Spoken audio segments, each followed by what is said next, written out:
विदेशी किराना पर राज्यसभा में बहस चल रही है। राज्यसभा में विपक्ष के नेता अरुण जेटली के बयान पर केंद्रीय वाणिज्य मंत्री ने दिया है जवाब। जेटली ने कल कहा था कि विदेशी किराना आने से देश के हजारों लड़के लड़कियां सिर्फ सेल्स बॉय और सेल्स गर्ल्स बन जाएं। आनंद शर्मा ने इसे युवाओं का अपमान बताया। सारा फर्नीचर विदेशों का आना आरंभ हो गया और इस देश के अंदर जो उत्पादन होता था फर्नीचर का, वो धीरे धीरे कम होता जा रहा है और इसका प्रत्यक्ष असर पड़ेगा। The direct impact of this is going to be you will eventually have stores owned by the Americans, the French and the British selling Chinese products, and India will second round become a nation of sales boys and sales girls. मेरी बात को सदन गौर से सुने, संवेदनशीलता से सुने कि ये देश सेल्स बॉयज और सेल्स गर्ल्स का देश बन जाएगा। मुझे बड़ा दुख लगा।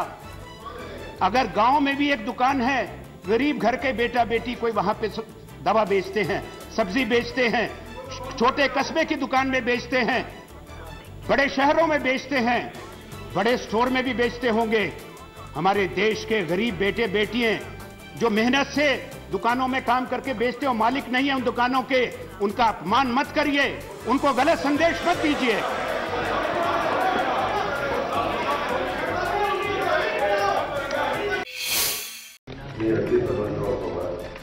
अजित पवार फिर महाराष्ट्र के उप मुख्यमंत्री बन गए हैं।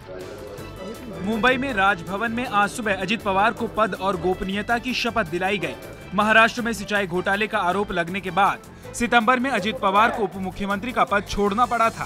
सिंचाई घोटाले पर महाराष्ट्र सरकार ने श्वेत पत्र पेश किया था, जिसके बाद अजित पवार को दोबारा उप मुख्यमंत्री बनाया गया है।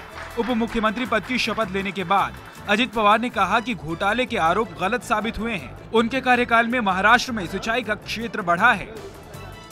अभी पिछले दफा भी जब व्हाइट पेपर निकाले, वो फाइनेंस डिपार्टमेंट ने पिछले दफा निकाला था, मैंने तो इस्तीफा दिया था। 2-2.5 महीने तक मैं पूरे मिनिस्ट्री से बाहर था, क्योंकि ऐसा किसी ने एलिगेशन नहीं करना चाहिए कि अजित पवार ने ही उसमें इंटरफेयर किया और इसीलिए ऐसा व्हाइट पेपर निकाला। कोई भी अच्छा काम किया तो भी उसके खिलाफ कुछ न कुछ एलिगेशन करने की अपोजिशन वालों की हमेशा रीत रही है और वैसा महाराष्ट्र में भी वो कर रहे हैं। दिल्ली में आज सुबह सुबह आम आदमी पार्टी के संयोजक अरविंद केजरीवाल ने सैकड़ों लोगों के साथ किया मुख्यमंत्री शीला दीक्षित के घर का घेराव। दिल्ली के शाहिनी बाग में 500 घरों को गिराने के विरोध में लोगों ने शीला दीक्षित के घर के बाहर प्रदर्शन किया।